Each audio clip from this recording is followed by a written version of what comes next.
Hello दोस्तों, आज की हम इस वीडियो में बात करने जा रहे हैं breach of contract and remedies for breach of contract. ये हमारा बहुत ही important concept Indian contract act में आता है ये, और ये सबसे लास्ट सेक्शन में से एक है। बाकी अगर आप इंडियन कॉन्ट्रैक्ट एक्ट की और वीडियोस देखना चाहते हो तो बिजनेस लॉ की प्लेलिस्ट में जाइए, और वहां पर आप जाके प्लेलिस्ट में इससे रिलेटेड वीडियो आपको सारी मिल जाएगी। ठीक है, चलिए बिना को देरी के शुरू करते हैं। तो सबसे पहले हम बात करते हैं कि ब्रीच ऑफ कॉन्ट्रैक्ट क्या होता है। पहले हम बात करते हैं breach of contract and remedies for contract. तो बेसिकली हमारा जो ब्रीच ऑफ कॉन्ट्रैक्ट और रेमेडीज का सेक्शन है वो सेक्शन 73 और 75 है। 73 से लेकर 75 तक सेक्शन है हमारा, जिसमें हम समझने वाले हैं ब्रीच ऑफ कॉन्ट्रैक्ट और रेमेडीज। तो सबसे पहले तो मीनिंग समझ लेते हैं ब्रीच ऑफ कॉन्ट्रैक्ट क्या होता है। ब्रीच ऑफ कॉन्ट्रैक्ट मतलब जब आप कोई भी बीच में आप एग्रीमेंट तोड़ देते हो, या प्रॉमिस, एग्रीमेंट मतलब प्रॉमिस, कोई भी आप एग्रीमेंट या प्रॉमिस तोड़ देते हो, that is breach of contract. So when a promise और agreement is broken by any of the parties, कोई भी पार्टी में से कोई भी एक पार्टी जब वो एग्रीमेंट तोड़ देती है बीच में, आपका वो एग्रीमेंट आगे पूरा नहीं हो पाता है, तो वो ब्रीच ऑफ कॉन्ट्रैक्ट कहते हैं उसे। So when either of the parties does not keep their end of agreement, मतलब एग्रीमेंट को पूरा नहीं करती कोई भी पार्टी, और does not fulfil their obligation as per terms of the contract, जो कॉन्ट्रैक्ट में कहा गया था वो पूरा नहीं करा, तो उसे ब्रीच ऑफ कॉन्ट्रैक्ट बोलेंगे। ठीक है, जो कहा गया था कि भाई सपोज करो आपको कहा गया था कि आपको 1 लाख के गुड सप्लाई करने हैं, उसने नहीं करे, तो इसका मतलब कॉन्ट्रैक्ट को ने ब्रीच कर दिया, तोड़ दिया। अब breach of contract actual breach भी हो सकता है और एंटीसिपेटरी ब्रीच भी हो सकता है। अब हम उसको समझने वाले हैं कि ब्रीच ऑफ कॉन्ट्रैक्ट, एंटीसिपेटरी और एक्चुअल ब्रीच क्या होता है। चलिए, सबसे पहले हम बात कर लेते हैं एंटीसिपेटरी ब्रीच ऑफ कॉन्ट्रैक्ट। ये क्या होता है ऐसा ब्रीच ऑफ कॉन्ट्रैक्ट। तो देखो, जैसे कि नेम बता रहा है, एंटीसिपेटरी ब्रीच कॉन्ट्रैक्ट मतलब before the time of performance, मतलब परफॉर्मेंस होने से पहले। एक होता है परफॉर्मेंस होने के बाद आपने ब्रीच करा, एक है कि परफॉर्मेंस होने से पहले, before performance, before the time of performance को आप बोलोगे एंटीसिपेटरी।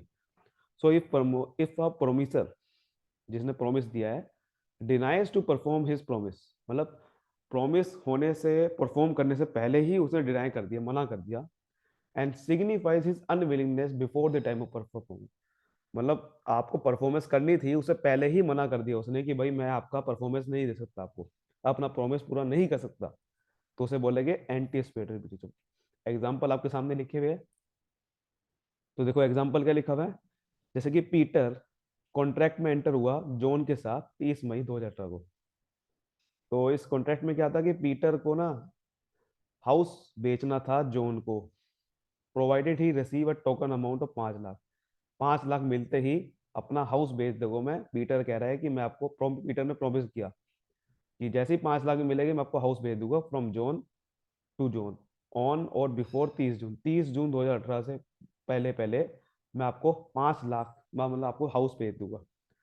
और he when provided he receive, अगर 5 लाख मुझे मिलता है तो मैं आपको हाउस बेच दूंगा, ये कह रहा है 30 जून 2018 से पहले पहले। तो 15 जून 2018 को जॉन ने कहा पीटर को कि he will not able to provide the token amount. John ने मना कर दिया कि भाई देखो मैं आपको टोकन मनी पे दे नहीं सकता मैं आपको, तो कृपा करके अपना ये कॉन्ट्रैक्ट तोड़ दीजिए। So thereby expressing rejection of the contract, उन्होंने साफ साफ मना कर दिया पहले ही, 15 जून को ही मना कर दिया। 30 जून तक वैसे डेट थी, लेकिन उसने 15 जून को मना कर दिया। तो ये क्या है, कॉन्ट्रैक्ट पूरा करने से, प्रॉमिस पूरा करने से पहले, 5 लाख देने से पहले ही उसने मना कर दिया, इसे बोलते हैं कि एंटीसिपेटरी ब्रीच ऑफ कॉन्ट्रैक्ट। एक और एग्जांपल क्या है कि पीटर, एग्रीमेंट हुआ 1 जून 2018 को। इस कॉन्ट्रैक्ट में क्या कहा कि Peter agree to sell his guitar to John on June 10 को पीटर ने कहा कि मैं आपको गिटार सेंड कर दूंगा, 5 हजार मिलते ही मैं आपको गिटार सेंड कर दूंगा फॉर एन अमाउंट ऑफ 5 हजार। 10 जून को ये एग्रीमेंट हुआ, 10 जून को मैं मतलब गिटार सेंड कर दूंगा, पीटर ने कहा। However he sell his guitar to Oliver on 7 June. इसने अपना जो गिटार है पीटर ने ओलिवर को सेल कर दिया, ओलिवर कोई और बंदा था, 7 जून को ही सेंड कर दिया उसने, 7 जून को। 10 जून को किसको करना था सेल, जॉन को करना था, बट इसने 7 जून को ओलिवर को कर दिया। Hence it is an anticipatory breach. Due to Peter's contract. इसने क्या, ये क्या हो गया, पीटर्स, इसने क्या करा, एंटिसिपेटरी ब्रीच कर दिया। यानी कि कॉन्ट्रैक्ट 10 जून को पूरा करना था, 10 जून को पूरा करने से पहले ही उसने किसी और को, ये किसी और के साथ कॉन्ट्रैक्ट कर दिया, ओलिवर के साथ, और गिटार उसको भेज दिया। तो ये इसे बोलेंगे एंटिसिपेटरी ब्रीच ऑफ कॉन्ट्रैक्ट। ठीक है, समझ आ गई बात। तो ये चीज है जो पीटर की कंडक्ट की वजह से, इसको बोलेंगे पीटर की गलती की वजह से एंटिसिपेटरी है। So when a promisor refuses to perform his promise leading to anticipatory breach, जब वो परफॉर्मेंस पूरा करने से मना करता है तो क्या बोलेंगे, anticipatory breach. So also he can either, अब देखो दो तरीके हैं, दो तरीके हैं कि कैसे हम कह सकते हैं कि ये प्रोमिस ही, मतलब आपका परफॉर्मेंस पूरा नहीं करा। सबसे पहले है treat the contract as cancelled and file a suit against other party. अब इसको कैसे हम पूरा कर सकते हैं, मतलब अगर किसी पार्टी ने कॉन्ट्रैक्ट पूरा नहीं करा तो उसको कैसे कर सकते हैं, केस कैसे करेंगे। सबसे पहले कि treat the contract as cancelled and file a suit. आप डैमेज के लिए केस फाइल कर सकते हो दूसरी पार्टी पे, अगर वो परफॉर्मेंस पूरा करने से मना कर दे। सो अगर ऐसा कोई ब्रीच होता है तो this suit can be filed immediately without waiting until the date of performance specified in the contract. ये आप पहले ही फाइल कर दो जब तक कि वो परफॉर्मेंस की डेट आएगी। जैसे कि पीछे परफॉर्मेंस की डेट क्या थी, 30 जून को थी, तो 15 जून को न मना कर देना, तो आप 15 जून को ही केस फाइल कर दो, 30 जून आने से पहले पहले, तो फिर आप बच सकते हो। उसके बाद और choose not to cancel the contract but treat as an operative. आप ये भी कर सकते हो कि आप कैंसिल ना करो कॉन्ट्रैक्ट को, आप ऑपरेटिव चूज करो, मतलब वेट करो जब तक कि परफॉर्मेंस का टाइम नहीं आता, क्या पता वो परफॉर्म कर दे। Until the wait time of performance he pass before the holding the other party responsible for damage. मतलब वो कह रहा है कि पहले या तो आप वेट कर लो, परफॉर्मेंस का टाइम आने दो और एक पार्टी को मौका दो, ना कि आप केस फाइल कर दो before the holding the other party responsible. आप केस फाइल करने की बजाय पहले आप वेट करो जब तक कि वो परफॉर्मेंस पूरा नहीं करता, अगर नहीं करेगा उसके बाद तब आप केस फाइल करो। तो ये दो ऑप्शन होते हैं आपके पास कि दूसरी पार्टी को अगर कोई नुकसान होता है तो ऐसे कर सकता है वो। अगला हमारा होता है एक्चुअल ब्रीच। एक्चुअल ब्रीच, ठीक है, पहले हमने समझा एंटिसिपेटरी, परफॉर्मेंस मना कर दी पहले से। अब है एक्चुअल ब्रीच, मतलब when while an anticipatory breach is before the time of performance, ये टाइम ऑफ परफॉर्मेंस से पहले होता है। एक्चुअल ब्रीच क्या होता है, शेड्यूल टाइम पे, परफॉर्मेंस के टाइम पे आपने ब्रीच कर दिया, उसे बोलेंगे एक्चुअल ब्रीच। समझ आ गई बात। तो एक्चुअल ब्रीच कॉन्ट्रैक्ट दो तरीके से हो सकता है ब्रीच, जैसे कि at the time when the performance of the contract is due, मतलब परफॉर्मेंस जब ड्यू हो रहा है तब आपने ब्रीच कर दिया, या फिर ड्यूरिंग द परफॉर्मेंस, परफॉर्मेंस करते हुए या परफॉर्मेंस के टाइम पे। क्या एग्जांपल देखो आपके सामने लिखा हुआ है, जैसे कि Peter enter into contract with John promises to deliver 50 bags of cotton on 30 जून।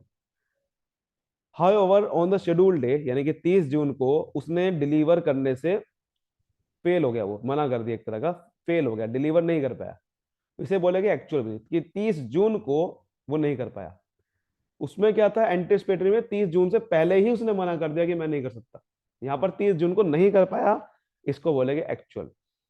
या फिर ड्यूरिंग द परफॉर्मेंस, मतलब an actual breach contract can also अगर when a party fails to perform its obligation during the performance.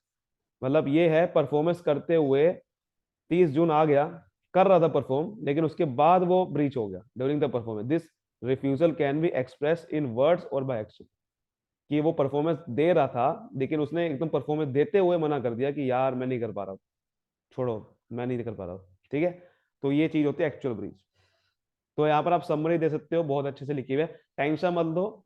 इसके notes के link, notes की PDF मैं description में डाल दूंगा। ये बहुत अच्छे नोट्स है, आपको डिस्क्रिप्शन में मिल जाएगी पीडीएफ के फॉर्म में। ठीक है, तो देखो बहुत ही अच्छी समरी लिखी हुई है। एंटिसिपेटरी ब्रीच का मतलब breach before due date, due date से पहले ही आपने मना कर दिया। एक्चुअल ब्रीच मतलब ड्यू डेट के वक्त। और ये ब्रीच बिफोर ड्यू डेट में प्रोमिस के पास दो ऑप्शन होते हैं, मतलब प्रोमिस ही है ये, प्रोमिस ही जिसने एक्चुअल प्रोमिसर ने मना कर दिया था ना, जिसको प्रोमिस देना, प्रोमिसर यहाँ पर मना कर देता है एंटिसिपेटरी में, जिसको, क्योंकि इसको प्रोमिस पूरा करना था। तो यहाँ पर प्रोमिस के बाद दो ऑप्शन होते हैं, पहला है कि वो पहले से ही इमीडिएटली एकदम से केस फाइल कर दे। ठीक है, दूसरा होता है वेट करे अंटिल ड्यू डेट, और उसके बाद देखिए कि वो ड्यू डेट पे परफॉर्म नहीं करता तो आप केस फाइल करो डैमेज के लिए। और यहाँ पर क्या था, ब्रीच ऑन ड्यू डेट में दो दो तरीके से ब्रीच होता है, या तो आप ड्यू डेट पे परफॉर्मेंस को नहीं कर पाते या फिर परफॉर्मेंस के ड्यूरिंग आप नहीं कर पाते। तो promisee can rescind the contract on the due date and claim damages. Promisee क्या कर सकता है ड्यू डेट पे, क्योंकि इसने ड्यू डेट पे मना कर दिया तो आप उसी टाइम केस फाइल कर दो। और यहाँ पर promisee can reject the performance and claim damages. यहाँ पर अगर ड्यूरिंग द परफॉर्मेंस उसने कोई ब्रीच कर दिया तो वो उसी समय रिजेक्ट कर सकता है परफॉर्मेंस को और डैमेज को क्लेम कर सकता है। ठीक है, तो ये चीज थी। ठीक है, तो यहाँ पर समझ आ रही है इसको बात। अब देखो रेमेडीज क्या क्या है। अब यहाँ पर रेमेडीज की बात कर रहे हैं हम, रेमेडीज क्या क्या होती है। तो रेमेडीज देखो ये है, सबसे पहला है rescission of contract. When one of the party to a contract does not fulfil obligation, जब कोई भी पार्टी ऑब्लिगेशन फुलफिल नहीं करती तो other party can rescind the contract. Rescind मतलब अलग हो सकती है कॉन्ट्रैक्ट से और रिफ्यूज कर सकती है परफॉर्मेंस का। तो उसी समय वो परफॉर्मेंस को मना कर सकती है। और एज पर सेक्शन 65 में क्या क्या रखा है, the party that resign the contract must restore any benefit he got under section. मतलब उसको फिर बेनिफिट नहीं मिलेगा उस पार्टी को। और सेक्शन 55 में क्या लिखा हुआ है, party that resign the contract is entitled to receive compensation damages. कि एकदम से आप रिसाइन कर सकते हो, पीछे हट सकते हो और फिर आप सेक्शन 75 में लिखा हुआ है कि वो बंदा फिर डैमेज क्लेम कर सकता है। कि भाई अगर सामने वाला पार्टी ने मना कर दिया बीच में ही, कॉन्ट्रैक्ट के बीच में, तो फिर आप डैमेज क्लेम कर सकते हो, दिक्कत वाली बात नहीं है। और बी बी में क्या लिखा हुआ है, वही सीयू फॉर डैमेज, मतलब डैमेज क्लेम कर सकते हो। सेक्शन 73 में लिखा हुआ है। 73 में क्या लिखा हुआ है कि पीपल हु हैव सफर्ड, जिसको नुकसान हुआ कॉन्ट्रैक्ट तोड़ने की वजह से, वो कंपनसेशन मांग सकता है, क्लेम कर सकता है डैमेज के लिए, जो भी इसको डैमेज हुआ। So such damage will not be payable if the loss is abnormal in nature. अगर वो एबनॉर्मल लॉस था तब वो डैमेज क्लेम नहीं होगा। उसका नॉर्मल लॉस होना चाहिए। नॉर्मल बिजनेस के पर्पस के ऑर्डिनरी कॉज होना चाहिए। ऑर्डिनरी मतलब कि जो मेन बिजनेस था उसका, ये नहीं है कि लॉस ऐसा हो गया कि जो कभी कभार होता है, नॉर्मल लॉस होगा। और वो they are two type of damage. Damage दो तरीके के होते हैं, लिक्विडेटेड अनलिक्विडेटेड। लिक्विडेटेड का मतलब party to a contract will agree to amount payable in case of breach. जो पार्टी है वो अमाउंट पेबल कर सकती है, विल एग्री, जो एग्री कर देती है। अगर जो पार्टी है दूसरी पार्टी वो अगर एग्री कर देती है तो उसे बोलेंगे liquidated damages. Here the amount unliquidated मतलब here the amount payable due to breach of contract assessed by courts. एक होता है कि कोर्ट के थ्रू अमाउंट पे करा जा रहा है आपको, उसे बोलेंगे अनलिक्विडेटेड। या फिर दूसरी पार्टी अगर पे कर रही है तो उसे बोलेंगे लिक्विडेटेड। तीसरा हो सकता है remedy sue for specific performance. आप ये भी स्यू कर सकते हो कोर्ट में कि आप स्पेसिफिक परफॉर्मेंस दो मेरे को। मतलब कि this party in breach will actually have to carry out duty. मतलब ब्रीच अगर आपने कर दिया है तो वो कह सकता है कि भाई मुझे परफॉर्मेंस दो कुछ ना कुछ। ठीक है, so if any of the party fail to perform the contract the court में order them to do so. Court कह सकता है कि भाई करो उसको। जैसे कि for example A decided to buy a parcel of land from B. A ने कहा कि मैं बी से लैंड खरीदने वाला हूँ, फिर उन्होंने रिफ्यूज कर दिया सेल होने से, बी ने मना कर दिया मैं नहीं बेचता, कर लो जो मर्जी। तो कोर्ट अगर कह सकता है कि भाई बी को कि बेचो, नहीं बेचोगे तो मारूंगा आपको। ठीक है, समझ रहे हो बात को। उसके बाद होता है डी इंजेक्शन। इंजेक्शन का मतलब क्या है, इंजेक्शन मतलब ऐसा है कि that a decree for specific purpose, वही डिक्री करना but for a negative contact. मतलब कि an injection is a court order होता है ये, जिसमें restraining a person from doing a particular act. जैसे ऊपर था कि आप परफॉर्मेंस दो, नीचे इंजेक्शन का मतलब होता है कि ये चीज ना करो। कोर्ट कह सकता है कि ये चीज ना करो, restraining a person from doing a particular act. ठीक है, तो कोर्ट कह सकता है made grant an injunction to stop a party from doing something he promise out to do, not to do. कभी कभार प्रॉमिस होता है ना कि ये ना करो, तो वो कह सकता है कि भाई इस इंजेक्शन में कोर्ट कह सकता है कि ये चीज ना करो अगर वो दूसरों के लिए नुकसान है। So in a prohibitory injunction the court stop the commission of an act and it is a mandatory injunction will it will stop continuous of the act that is unlawful. कई बार क्या होता है कि आप अनलॉफुल कॉन्ट्रैक्ट में आ जाते हो और आप फिर इंजेक्शन मांग सकते हो कोर्ट से कि आप दूसरे पार्टी को ताकि कह सको कि वो चीज ना करे, क्योंकि ये कोई दूसरे पार्टी को नुकसान होने वाला है उससे। तो ये इंजेक्शन होती है। इंजेक्शन बेसिकली हम मांग सकते हो। कोर्ट इसमें क्या कहता है, दूसरी पार्टी को मना कर देता है अगर कोई एक्ट ऐसा है जो खतरनाक है। उसके बाद होता है क्वांटम मेरिट। इसका क्या मतलब होता है, लास्ट हमारी रेमेडी है quantum merit. Quantum merit literally translate as much as earn. मतलब एट टाइम्स जब कोई पार्टी प्रिवेंट कर देती है फिनिशिंग से। जब कोई कहते हैं कि भाई मैं फिनिश नहीं करूंगा कॉन्ट्रैक्ट को, so he can claim quantum meruit. कभी कभार आप बीच में छोड़ के भाग जाते हो कॉन्ट्रैक्ट को, बीच में छोड़ के भाग जाते हो, तो आप क्वांटम मेरिट ले सकते हो। मतलब कि he must be paid a reasonable remuneration for the part of contract he has already perform. मतलब कई बार जैसे क्या होता है कि ए ने बी को कहा कि देखो मैं आपको ये लैंड आपको बेच दूंगा, ठीक है, उसके हिसाब से आपको कमीशन मिल जाएगी, तो मैं आपको लैंड बेच दूंगा, और उसके हिसाब से बी पैसा दे देगा, ठीक है, बी आपको पैसा दे देगा। अब लैंड बी ने आधा बेचा, तो ए आधा कैश डिमांड कर सकता है, ये वो कह रहा है कि जितना उसे परफॉर्म करा उसके हिसाब से रेमुनरेशन मांग सकता है वो। This could be remuneration of the services he has provided for the value of work. कभी कभी कुछ वैल्यू ऑफ वर्क आपने प्रोवाइड करा तो उसकी आप रेमुनरेशन मांग सकते हो जितना आपने करा। So as much as earned, इसको बोलता है क्वांटम मेरिट, कि कितना आपने कमाया उसका आप क्लेम मांग सकते हो। समझ गए बात को? तो ये था आज की वीडियो के लिए। आई होप ये सब चीज आपको अच्छे समझ में आई है। वीडियो को लाइक करिए, सब्सक्राइब करिए, फैला दीजिए। Thank you so much, all the best.